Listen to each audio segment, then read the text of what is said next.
आंबेडकरांमुळेच झालेली होती.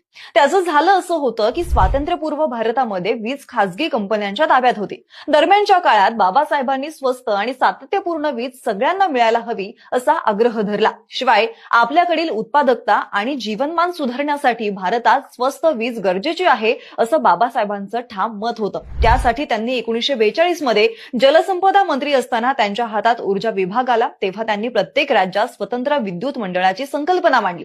त्यातून 1944 मध्ये भारत सरकारने बाबासाहेबांच्या पुढाकाराने राष्ट्रीय औष्णिक ऊर्जा महामंडळ स्थापन करण्याचा निर्णय घेतला. पुढे 1943 मध्ये स्थापन केलेल्या समितीच्या अभ्यासावरून 1948 चा वीज पुरवठा कायदा तयार झाला, ज्यात ऊर्जा धोरणाचं मार्गदर्शन होतं. त्याच्याही पुढे जाऊन सर्व राज्यांनी स्वायत्त वीज मंडळ स्थापन केली, ज्यामुळे औष्णिक आणि कृषी विकासाला हातभार लागला आणि कुठल्याही प्रकारची फसवणूक न होता वीज उपलब्ध झाली.